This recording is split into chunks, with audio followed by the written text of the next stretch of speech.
which makes reading, holding a book, or turning a page difficult or impossible. The content is copyrighted by the respective publishers.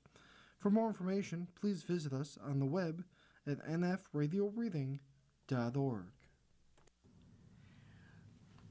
Hello, this is Marge Lover, and for the next hour, I'll be reading from the current issues of the Dunkirk Observer on the Niagara Frontier Radio Reading Service.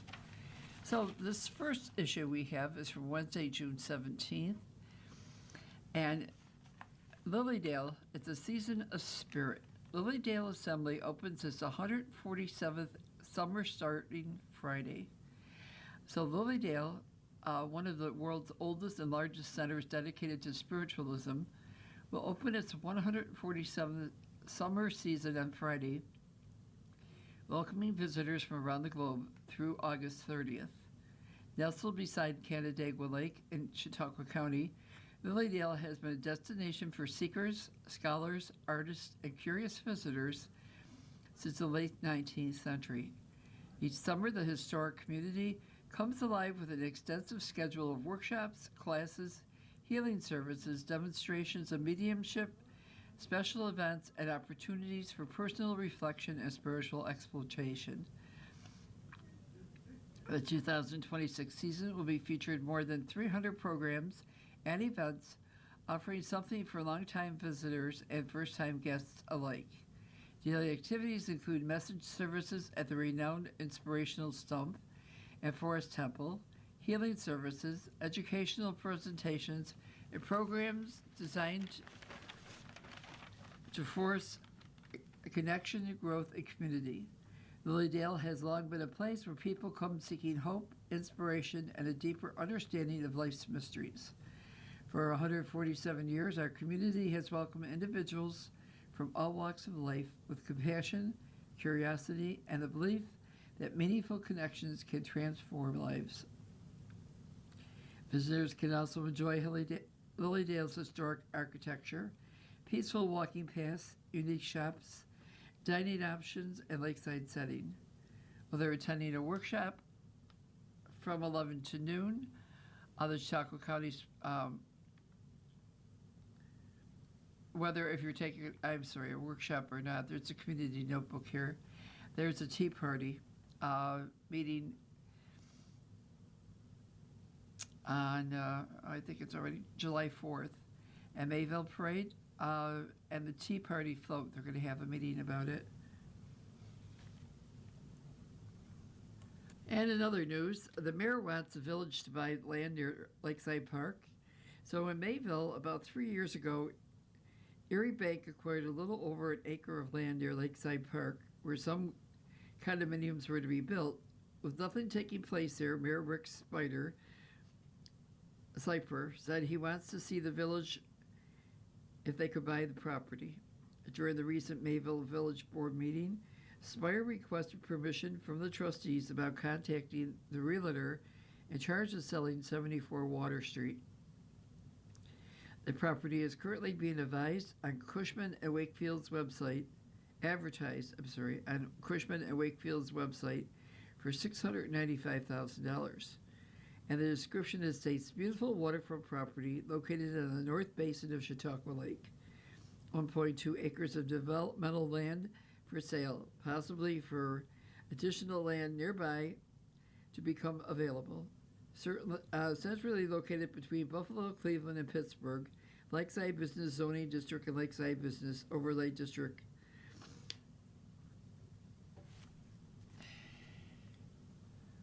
We have a couple of obituaries, unfortunately, in this issue. And Kyle Cunningham, who passed away, he was only 30 years old, and Westfield passed away unexpectedly. Michael Morrison of Cherry Creek, he was 57, passed away unexpectedly also. So the state is planning to send more tax relief checks. How about that one? Nearly 3 million New Yorkers across the state will receive over $2 billion in tax relief this summer and fall through New York's school tax relief program. That's the STAR program. STAR provides property tax relief to eligible homeowners and seniors statewide.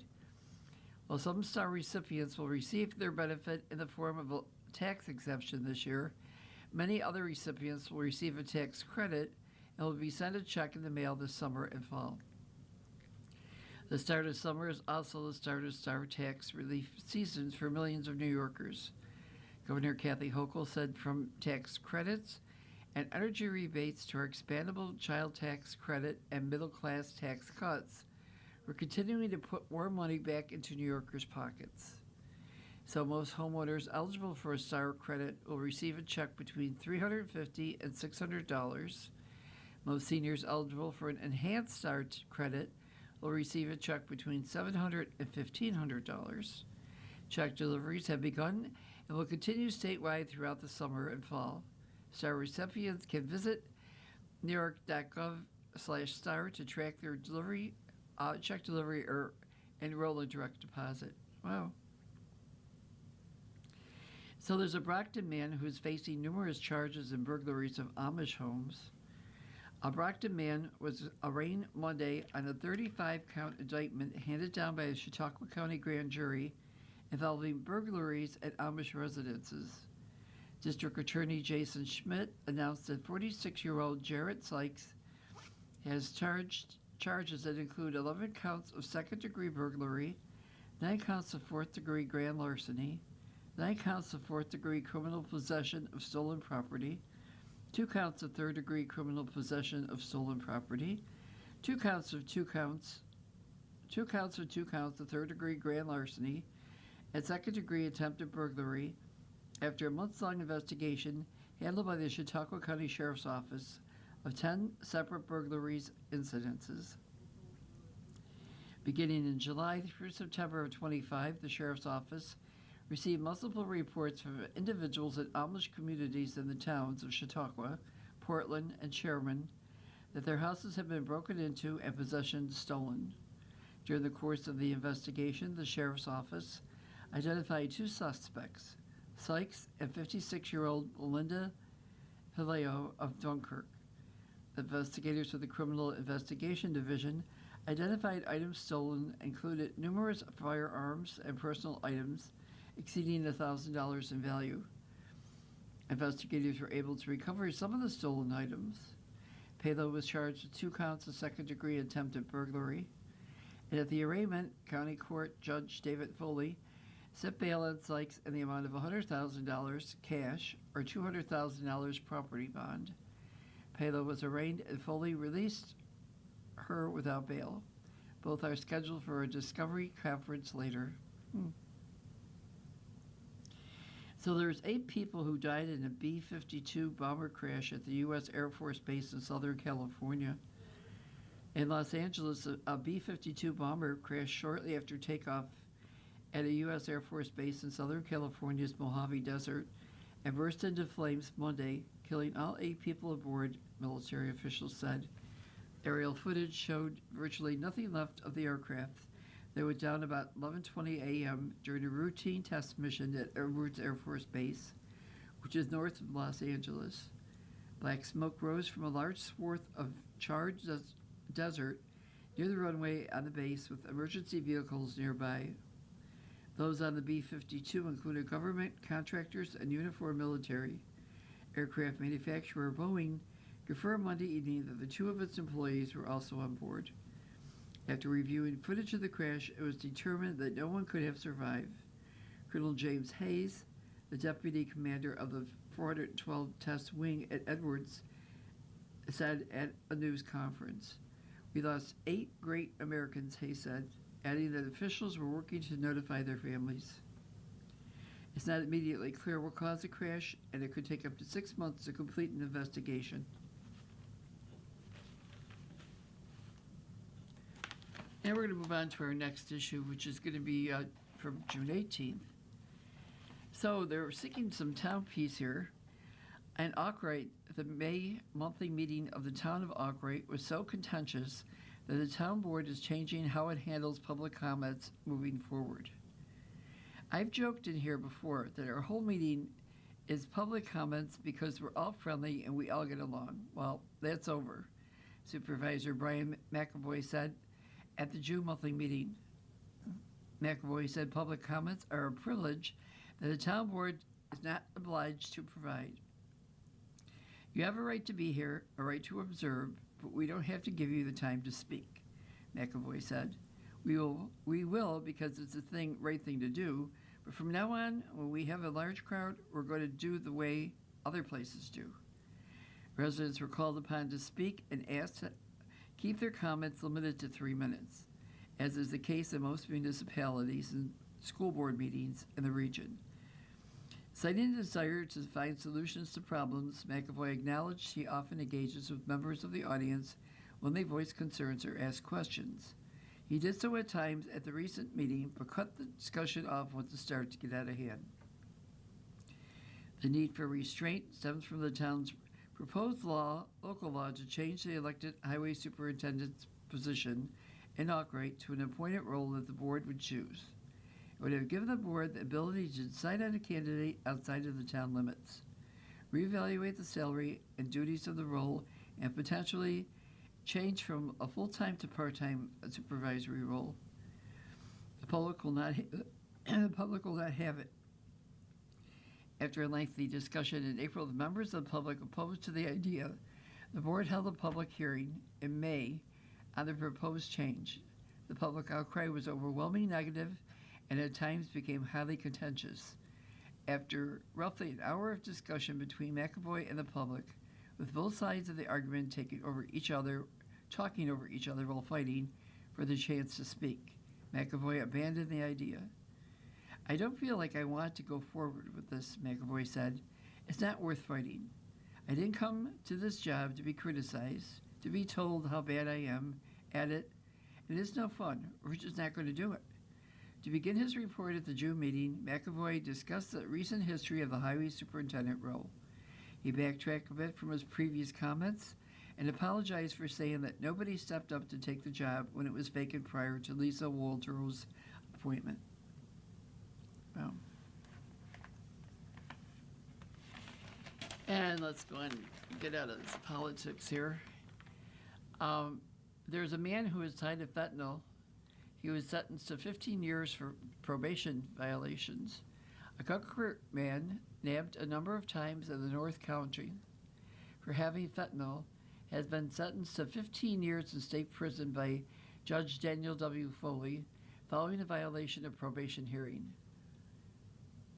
District Attorney Jason Schmidt announced Tuesday that Dakota Cordell, 29, was placed on a 5-year term of probation in September following 6 months of incarceration at the Chautauqua County Jail after being convicted of third-degree criminal possession of a controlled substance arising from 2 separate narcotic convictions.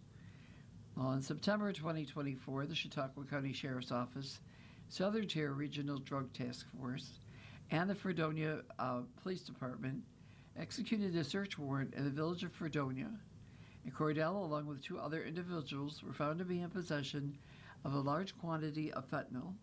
So in May 2025, Cordell was offered a plea agreement to participate in interim probation for the opportunity to receive a reduced sentence. Before the sentence could be imposed, Cordell was again arrested in June 2025 for possessing a large quantity of fentanyl and methamphetamine by the Dunkirk Police Department. So in March, Cordell was arrested again by the Dunkirk Police Department and Southern Tier Regional Drug Task Force following the execution of a search warrant in the city of Dunkirk. Cordell, along with 3 other individuals, were found to be in possession of more than 300 grams of methamphetamine and a firearm. Following this arrest, the Chautauqua County Department of Probation filed a violation of probation against Cordell for failing to comply with the terms of his probation. The charges for March are still pending. Wow. So, Republican Kevin Hurd wins the Oklahoma GOP nomination for U.S. Senate. U.S. Republican Kevin Hurd easily won Oklahoma's GOP nomination for U.S. Senate on Tuesday, and the race for a new governor in the deeply conservative state began with Republicans Jenner Drummond and Mark Mazzini advancing to a runoff. And our community notebook, So, Pinochle results in the city are listed. Dunkirk Senior Center Pinochle scores were announced.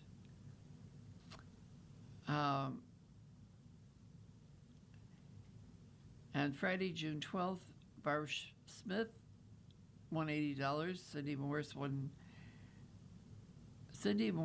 $557. Susan McLean, $546. Wow, they pay a lot for their Pinochle. Linda Palma, $541. Rich Hazelton, $532. Jim Bradley, $26 for double Pinochle. And Tom Defoe, peanuts. And Kathy Falco. So in other news, there's an area police report here. At Jamestown, Arthur S. Noreen, 48 of Jamestown, was charged June 17th with aggravated criminal contempt, third-degree assault, and second-degree unlawful imprisonment. According to police, at about 12:30 a.m., officers responded to a Southside residence for a reputed domestic dispute. And during the investigation, officers made contact with Noreen and determined that he allegedly had assaulted the victim before forcibly restraining the victim. Upon further investigation, officers discovered that the alleged incident happened while a valid protection order issued by Jamestown City Court was in effect. He was placed into custody and taken to Jamestown City Jail. Then Randon F. Wright, 44 of Jamestown, was charged June 17th with driving while intoxicated, DWI per se, consumption of alcohol in a motor vehicle, and speeding. According to police, at about 1:20 a.m., officers conducted a traffic stop on the north side, and during the investigation, it was found that the vehicle's operator, Wright, allegedly was driving while intoxicated. He was placed into custody and taken to the city jail. Jillian Francis, 43 of Jamestown, was charged June 16th with seventh-degree criminal possession of a controlled substance. According to police, at 1:41 a.m., officers conducted a traffic stop at Lakeview Avenue and Crossman Street due to an observed traffic violation. So during the investigation, it was revealed that the driver of the vehicle, Francis, was in alleged possession of a small quantity of cocaine. She was placed into custody without incident and taken to the city jail. Then Zachary Christopher, 24, was charged with DWI. Wow. So, Randolph voters defeat the budget and revote. So Randolph Central School will operate under an austerity budget in the 26-27 school year after voters defeated a revised school budget on Tuesday. Oh boy. So there was a look at presidential libraries. President Obama had a library named after him. So it's Obama Presidential Center. And it's opening up to the public on June 19th. Well, it did open on June 19th, I'm sorry. So there was, whenever historian Jeffrey Ward visits the Franklin D. Roosevelt Presidential Library and Museum to do research, he finds himself caught up in the spirit of FDR himself, that sense of landed contentment and cheerful dismay that helped define his public image. It feels like you're stepping backward into his world, he said. So, right now, the libraries carry with them a given president's personality and legacy. So, and the Obama one is going to also carry the same thing. Articles and features from the Dunkirk Observer and the Niagara Frontier Radio Reading Service. So let's move on to our Saturday and Sunday, June 20th and 21st. And Sheridan hears concerns along Route 20. So Sheridan residents got excited when they recently saw heavy machinery along town roads with the hope that it meant that the debris from the charred pawn shop on Route 20, Pawn Stars, was set to finally be cleaned up. Instead, the machinery was installing pipes for the newly established Water District 4. The cleanup of Pawn Stars has made no movement since it was acquired by the land bank last year. The land bank has run into the same problems as the town of Sheridan has with the site, which has remained in disrepair after being destroyed in a fire in the summer of 22. With a long list of liens attached to the property, the land bank like the town, is hesitant to clean up the site until the liens are resolved. The damage spans 2 difficult parcels of land, which have made the process even more difficult. The other chunk of land that they don't own is a stumbling block. It's an obstacle. Unless they can figure out some way to settle the debt on the property, Code Enforcement Officer James Crowell said. Since the fire nearly 4 years ago, residents have consistently said the area is unsafe, including claims of debris being blown by the wind into the road and onto neighborhood properties. Residents have claimed that their vehicles were damaged by debris that was blown by the road, while others have claimed that the site has caused a dangerous distraction to drivers as they pass the site.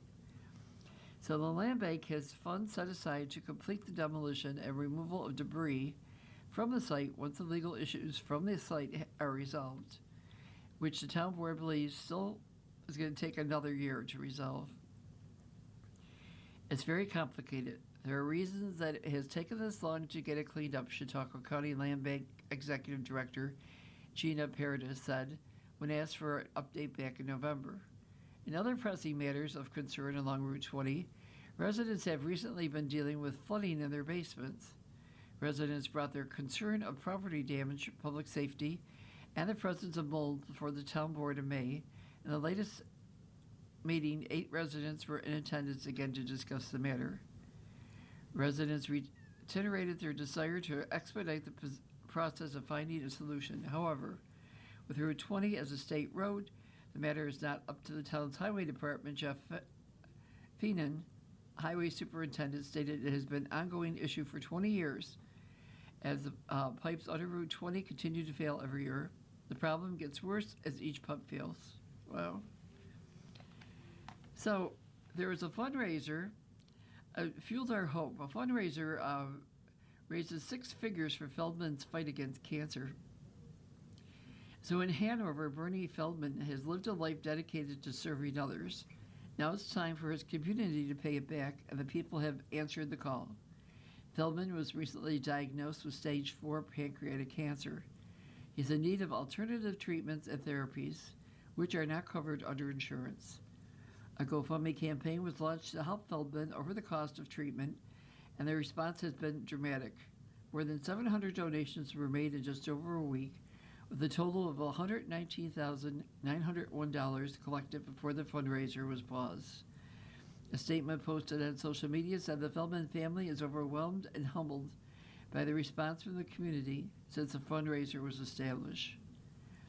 We are absolutely blown away by everyone's generosity and kindness, the family stated. To each and every one of you have reached out with encouraging words, shared our posts, donated, dropped off meals and our supplies, and lifted us up in prayer. We thank you from the bottom of our hearts. So, in other news, there's a mom sues a PVCS over alleged abuse of children. So a mother is trying to sue Pine Valley School District over alleged abuse of her 2 children that she says contained racist and sexual overtones over a period of 7 years. The Observer sought comment from the Pine Valley School District on the case, but his phone call was not returned. Robert Connor of McGivey, Kluger Clark, and Taka PC of Syracuse is representing the school district in the lawsuit. A legal response has not been filed as of June 17th. The woman seeking $5.5 million in damages. Her lawyers filed a petition to serve a late notice of claim, stating that cause of action did not accrue until January 9th, 2026, when psychiatric evaluations established causation.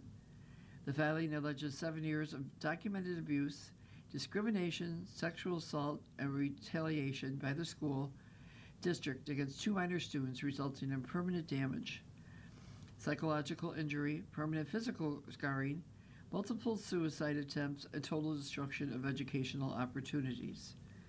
Under the heading, The Proof, written racist email from staff is alleged body camera footage of false injury claims. It is also mentioned as our medication records, a hearing finding, and psychiatric evaluations. The filing goes on to allege that the beginning is in the 2019 school year and continuing through January 2025. Okay, again in this issue we have some obituaries. Leon Denny Reardon of Westfield passed away on June 13th. And Eileen Frizzell, she passed away in Casadegua on June 17th. And other news, a U.S. strike on an alleged drug boat kills 3.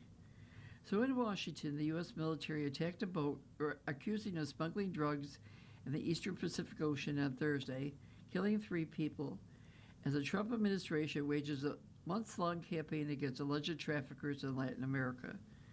The latest attack brings the number of people who have been killed in boat strikes by the U.S. military to at least 211 since the Trump administration began targeting those called narco-terrorists in early September.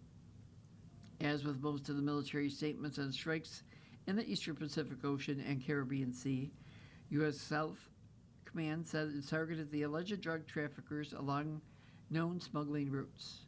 The military did not provide evidence that the vessel was ferrying drugs, and a video posted on X showed a boat speeding through the water before being struck and bursting into flames. All right, in other news, Hegseth, you know who he is, he attacks NATO allies, announces a review of U.S. forces in Europe. So, U.S. Defense Secretary Peter Hegseth lashed out at NATO allies on Thursday as he announced a 6-month Pentagon review of American forces in Europe, whose outcome will depend on how fast the Europeans take responsibility for their own security. The review is yet another surprise for European allies and Canada as they learn to deal with the incredibly unpredictable ally. U.S. officials and senior military officers have promised to coordinate closely with the Europeans as America draws down. In recent months, U.S. President Donald Trump and the Pentagon have sent conflicting signals about whether America is reducing or increasing its military footprint in Europe, as well as threatening to annex Greenland, a semi-autonomous island that is part of the Denmark. Just weeks ago, the Trump administration said that it would no longer provide as much military support should any NATO member come under attack. This will be a real review. It will be designed to ensure that NATO is moving fast and irreversibly toward European leading, stepping up to take primary responsibility for the defense of Europe, Hegseth told his NATO counterparts. It's a review that some countries will fail and others will pass with flying colors. German Chancellor Friedrich Merz said the Allies have long been aware of U.S. plans to pull troops from Europe at some point, that they must take care of their own security. We know that we must do, and we are going to do it, Merz said.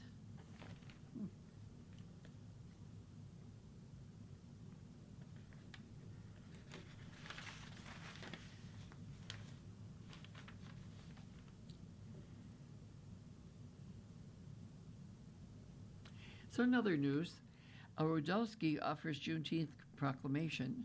So Dunkirk Mayor Kate Rodowski offered a proclamation for Juneteenth. She stated that Juneteenth marks June 19th, 1865, the day when the last enslaved people in the United States learned of their freedom, more than 2 years after the Emancipation Proclamation, and stands as a defining moment in our nation's ongoing pursuit, justice, equality, and human dignity. There you go. So friction between Trump and Republican senators is growing before the pivotal midterm elections, in other news. So the relationship between President Donald Trump and state Republicans neared a breaking point this week as he upended their efforts to speedily confirm one of his own nominees and said he would not sign the renewal of a key surveillance law unless they agreed to new terms. Trump's overnight social media post Wednesday said that he was delaying Jay Clayton's nomination to become a National Intelligence Director just hours before the U.S. Attorney's confirmation hearing, further strained relations between the Senate and White House that have been worsening for weeks. Later that same day, some Republican senators who have been hesitant to challenge the president directly on the Iran war were blunt in their criticism of his deal to end it. This is the worst foreign policy blunder in decades. Senator Bill Cassidy, who is a Republican from Louisiana, said in a post on X. The open tensions are an almost complete reversal from a year ago when Senate Republicans worked closely with Trump on a complicated effort to push through his massive package of spending and tax cuts. At the time, criticism of the president was almost non-existent among the Republicans on Capitol Hill, and they plan to highlight passage of that bill in the midterms. But as the November election draws closer, and Republicans are trying to defend their majorities, Trump is instead needling Congress with his demands and reversals, driving several Republican senators to disparage his actions publicly for the first time. There you go. You are listening to a reading of articles and features from the Dunkirk Observer on the Niagara Frontier Radio Reading Service. And we do have some more obituaries to read here. There was a William Brown from Portland, passed away on June 8th. April Hill, she passed away on June 16th. She was a graduate of Dunkirk High School. Charles Stoney, he was 92, formerly of South Dayton and Perrysburg, passed away on January 5th. Shirley Jean Morrison Etzel passed away on December 18th, 2025. So there's going to be a celebration of life for her. Then Michael Vendetta III, who was 79, passed away on Tuesday, June 6th. Our next issue is going to be from the Observer from Monday, June 22nd. So Clymer, Sherman, Panama, boards are to petition communities. In Panama, a study has found that a merger of the Clymer, Sherman, and Panama school districts is feasible. Now it's time to see how feasible it is for the communities involved. The 3 school boards will have to officially decide to move forward with the process and how to gauge community support. Through no formal action, it will be taken until July. The next required step in order to continue forward is for each district to get community support through a straw vote or petition. BOCES District Superintendent David O'Rourke explained that all 3 districts needed to use the same method and that both the straw vote and petition are non-binding. Neither the straw vote or petition are statutory, O'Rourke said. They don't bind a new district. They don't create a new board. Those straw votes are petitions. But you have to determine it because otherwise the commissioner doesn't feel empowered or that it's appropriate to impose the statutory vote. The straw vote or petition signals to the state that the communities want to see the merged district and have the statutory vote, O'Rourke said. For the straw vote, it will be held on a mutually determined date in each district. But if one is not held in one of the districts or it fails, the process is over for that district. For the petition, each district is required to get a signature count that exceeds the amount of the last 3 budget votes. The petition will be sent in the district office, and each district can also designate volunteers to go and get signatures, with the final tally done by the district clerk. So the county says AI created overload of FOIL requests. Artificial intelligence programs are being blamed as the culprit for Chautauqua County needing to increase staffing in its law department. The Chautauqua County Legislators Administrative Services Committee has backed a request from the county law department to hire an additional paralegal. The staffing request will require an additional $105,982 for the budget, which will come under the county's reserves. County Attorney Emily Woodward discussed the request for a new paralegal during the committee meeting. She shared that there are 3 distinct divisions in her department: corporate, counsel, family court, and juvenile prosecutions. Woodward noted the corporate divisions handles all the freedom of information law requests made, which has increased significantly. As of today's date, we are seeing double the amount of FOIL requests that we saw at this time last year, she said, saying it's been more than 600 so far this year. Wow. So we have some other news here. To your good health, Dr. Roach. We haven't had him before. So, dear Dr. Roach, I read your recent columns on prostate biopsies. I'm no doctor, but I'd advise against them. My boyfriend got a biopsy in 2012, which I believe causes cancer to spread beyond his prostate into his bones. He died 3 years later in 2015. Think about this. A needle is inserted to extract cells so that they can be tested. When the needle is pulled out with its open end and cancer is present, cells in the needle can then come out of the open end, causing cancer to spread throughout the prostate. It may be rare, but this is documented. It's called tumor seeding. And Dr. Roach says, I must disagree with you in the strongest possible terms. A biopsy is an essential piece of information in order to know how to treat a patient. Over decades and tens of millions of biopsies, there have been 42 total cases of seeding that were reported worldwide from the needle tract. This extremely rare event couldn't prevent a man from understanding what the best treatment for his prostate cancer will be. Other studies haven't shown an association between a biopsy and the subsequent spread of the disease. I'm very sorry about your boyfriend, but given the slow growth rate of prostate cancer, it's likely your boyfriend had prostate cancer that spread to his bones years before that biopsy was done. Another, Dr. Roach, I read about a new weight loss drug that is still in its clinical trials.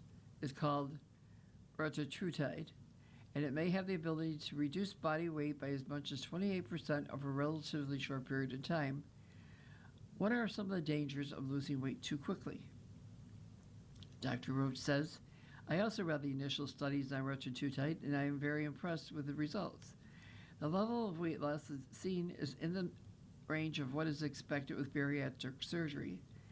It acts similar to semaglutide, or Wegovy, by stimulating GLP-1 receptor, but like Zepbound, it also stimulates the GIP receptor.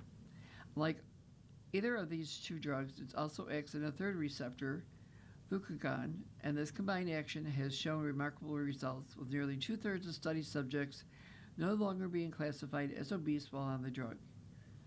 You're wise to ask about the side effects of so much weight loss. Regardless of the underlying reason for the weight loss, there's a potential for harm whether you lose weight through medication, surgery, or careful adherence to diet and exercise. Gallstones are common during rapid weight loss, and some experts use medications to prevent them. Bone mass can be lost by both men and women during weight loss. Making sure that a person gets enough protein and vitamin D can reduce this. And people who are at risk, such as those who have low bone mass to begin with, may be recommended medications to prevent the progression of osteoporosis. We've seen a loss of muscle mass with the existing GLP-1 drugs. To some extent, that is because a person no longer carries around so much weight. Regular exercise, especially weightlifting, and adequate protein intake can help reduce muscle loss as well. Oh, there you go, Dr. Roach. So, LA Mayor and Los Angeles Mayor Bass declares emergency to secure resources to help fight a warehouse fire. So I guess in Los Angeles they had this big warehouse fire, and it was an emergency on Saturday. Sure, the city got the resources it needs to fight that large warehouse fire. Oh, and they did get it taken care of. So that's a good thing. So here's an opinion, and again, only an opinion, nothing else.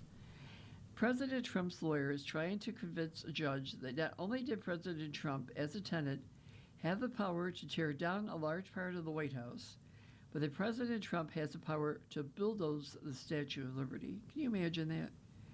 As we approach July 4th, 2026, the 250th birthday anniversary of the 13 British colonies declaring their independence from the King of England, has Trump declared our independence from what the Statue of Liberty stands for? Here's a poem at the base of the Statue of Liberty. It says, "Give me your tired, your poor, your huddled masses, yearning to breathe free. The wretched refuse of your teeming shore. Send these, the homeless, tempest-tossed to me. I lift my lamp beside the golden door." So supporter for of Donald Trump. Can anyone believe he and his administration stand for these principles? President Trump has publicly labeled some human beings as being from ST whole countries, while others publicly moves it around why no one is coming here from Sweden. As a young boy, I remember my Swedish-born grandmother observing, "There are no more Swedes coming here, just foreigners." My grandparents came here from Sweden as desperate teenagers, seeking a better future in the United States. Well, I felt sorry for them that they never made it back to Sweden to see their relatives. Never once did I hear them express any such regret. So over 1 million Swedes came here in search of a better life. Likewise, millions of Irish came here in desperation as a result of the potato famine. No doubt many Americans in the late 19th century and early 20th century received these Swedes and Irish as coming from ST whole countries. Sicilians and Italians started coming to America in great numbers. The Congress was appalled. According to the Library of Congress, immigration limits on Italians and Sicilians in the 1920s was the result of the Emergency Quota Act of 1921 and the Immigration Act of 1924. These laws targeted Southern and Eastern Europeans using their quota system to favor Northern and Western European immigrants. The great era of Italian immigrants came to an end. The apathy towards Italian and Sicilian immigrants manifested itself here in Chautauqua County. In the 1920s, it was not uncommon for deeds of property in West Ellicott to contain restrictive covenants restricting for all time the sales of those properties to Italians or Sicilians. In contrast to the politics of the 20s and 1920s and the 2020s, President Ronald Reagan had an entirely different view of the importance of new immigrants to America. In his farewell address to the nation in January 1989, Reagan said, "You can go live in France, but you can't become a Frenchman. You can go to Germany, but you can't become a German. But anyone from any corner of the world can come to live in the United States and become an American." Reagan often described new arrivals as a source of American energy and innovation.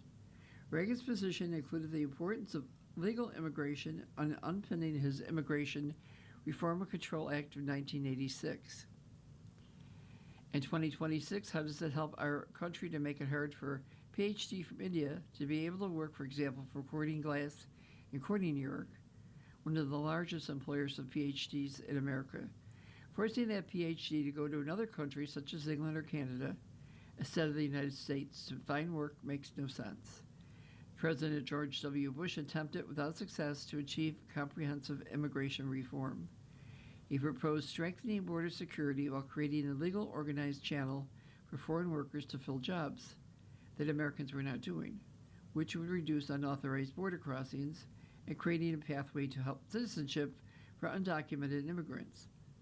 The undocumented immigrants would have to pass a background check, pay any back taxes, and get in line to apply for legal status. President Bush's philosophy was Americans could be a lawful society and a welcoming society at the same time. So today, within our federal government, both the rule of law in America as a welcoming society are under assault.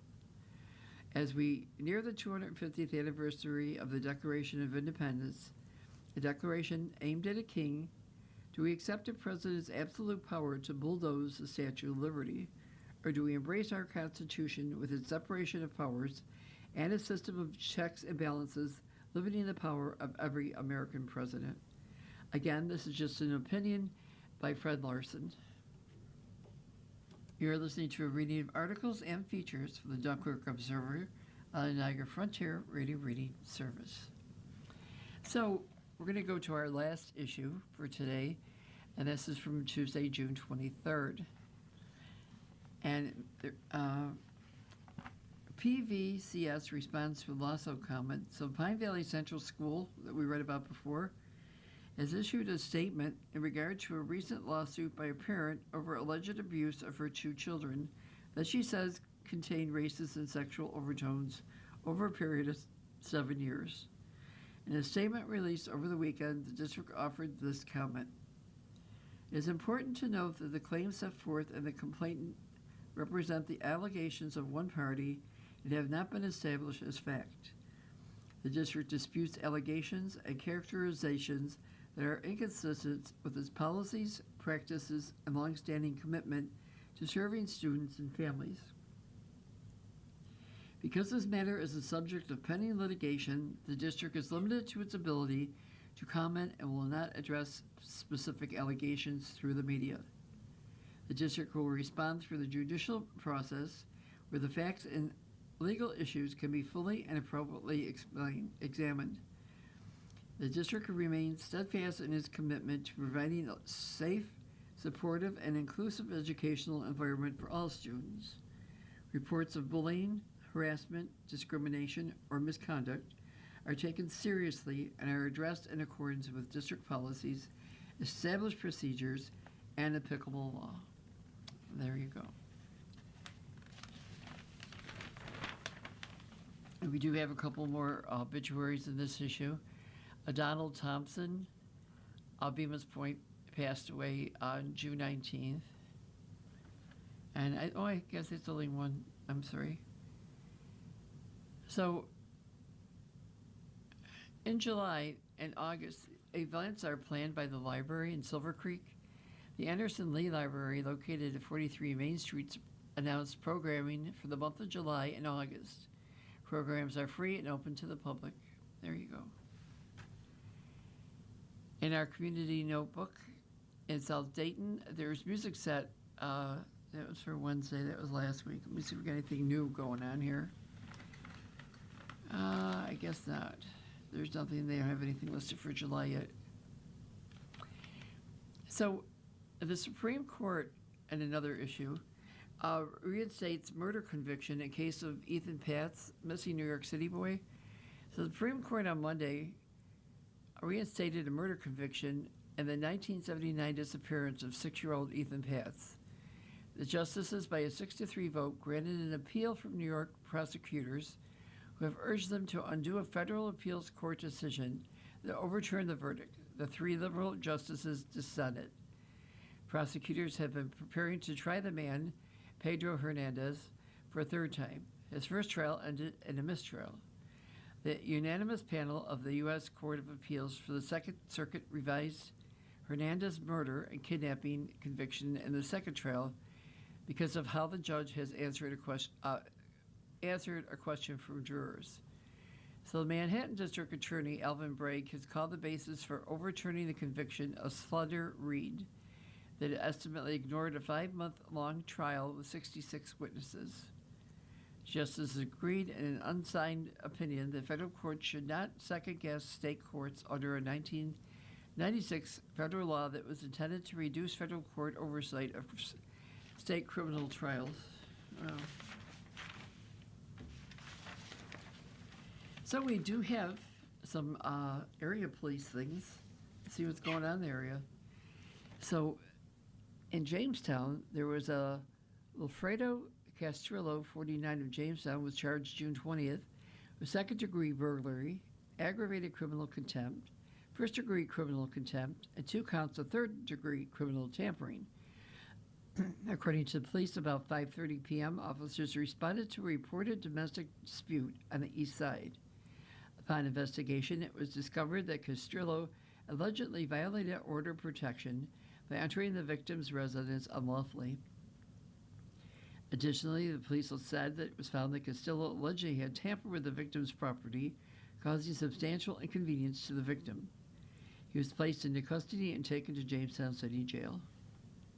And then there was a Justin Myers, 36 of Jamestown, also, was charged June 20th with a second-degree harassment and 2 counts of first-degree criminal contempt. So according to police, at about 11:02 p.m., officers responded to a reported domestic dispute at an East Side address. Upon investigation, it was discovered Myers allegedly violated order of protection by threatening the victim.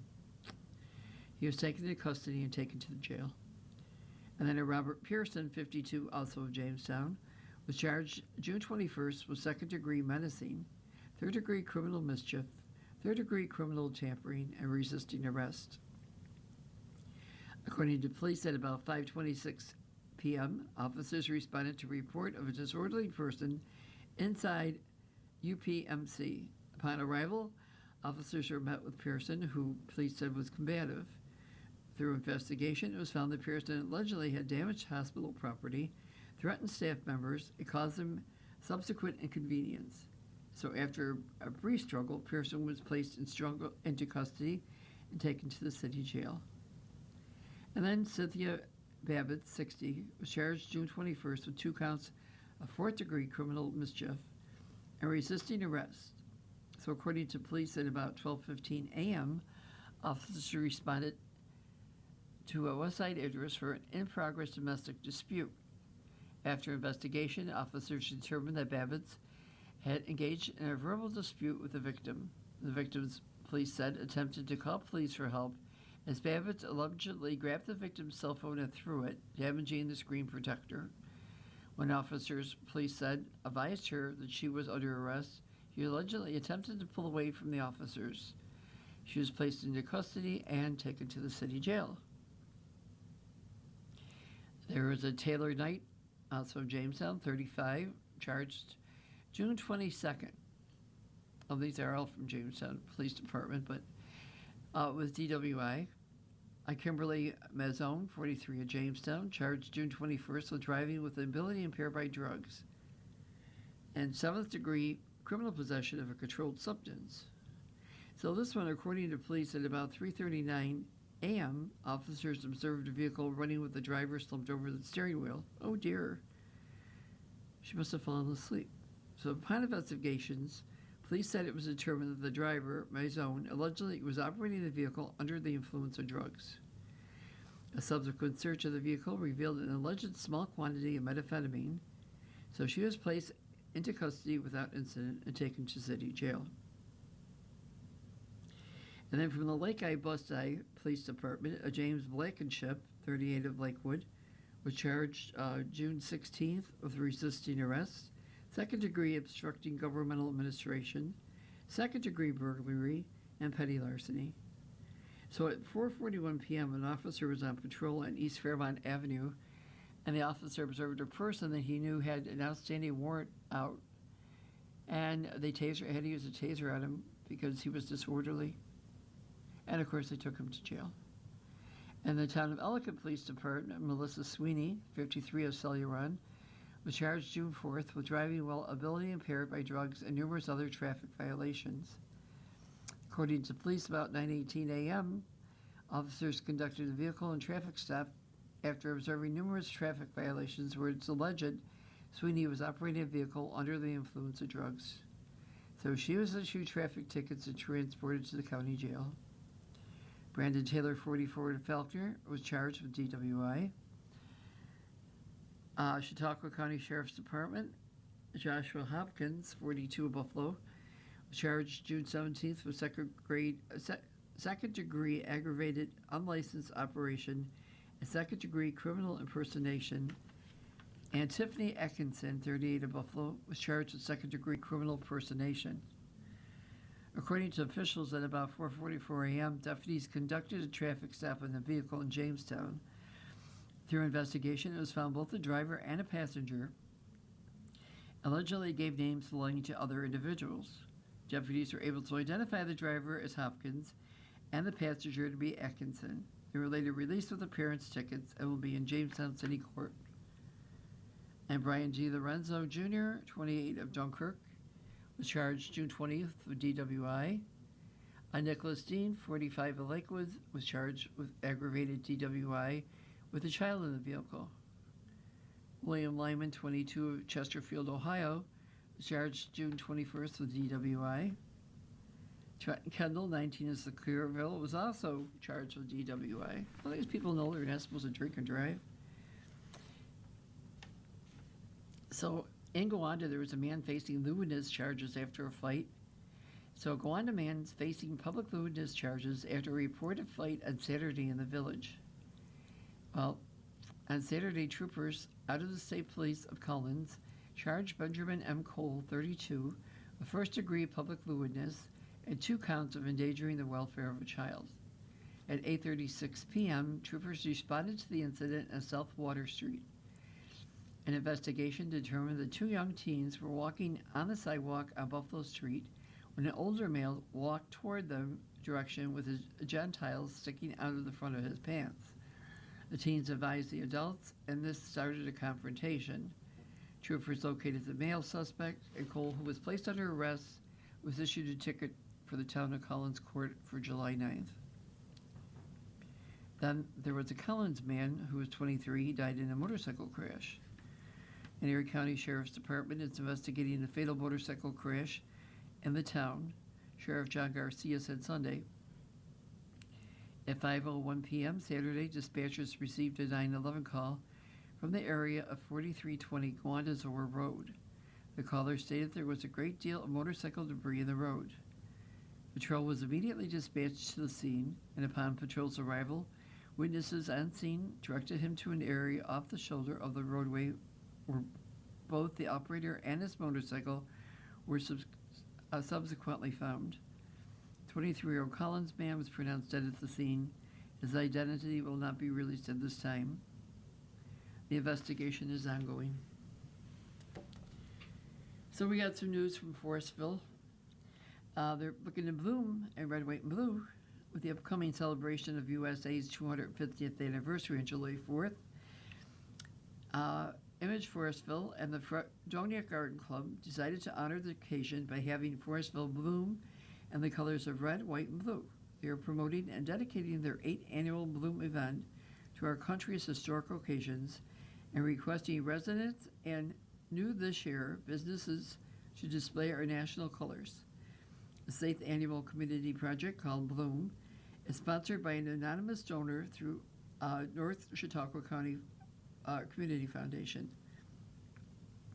This is Image Forestville and Fredonia Garden Club 8th year teaming up with NCCF to bring Bloom 2026 to the residents. And new this year, the businesses of Forestville. We couldn't be more excited, said Amy Rogers, president of Image Forestville.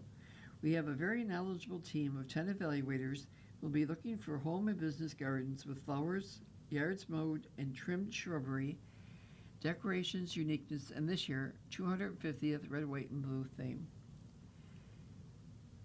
NCCF describes Project Bloom as a way to acknowledge home gardeners who contribute to the club appeals of Northern Chautauqua.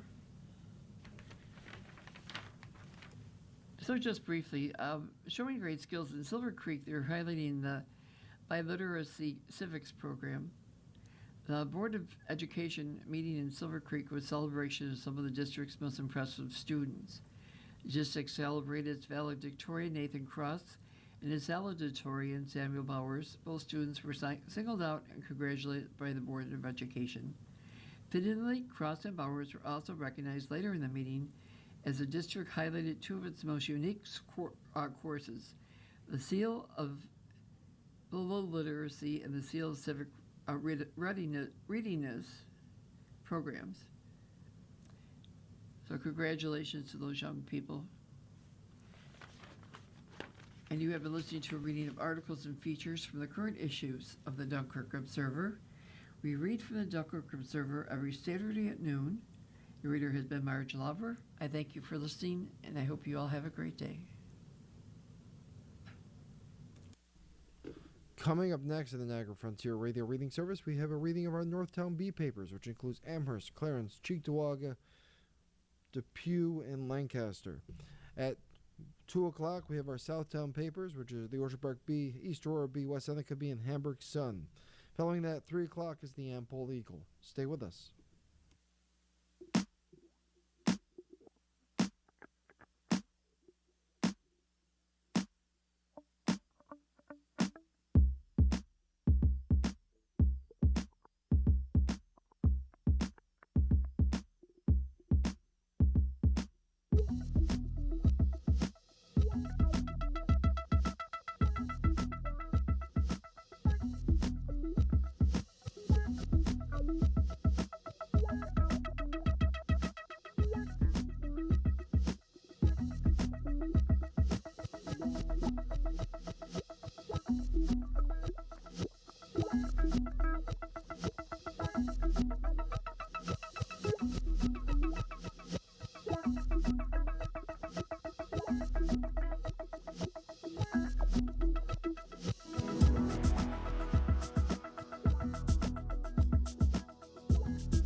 following program is intended for listeners who are blind, have low vision, or have another print disability, which makes reading, holding a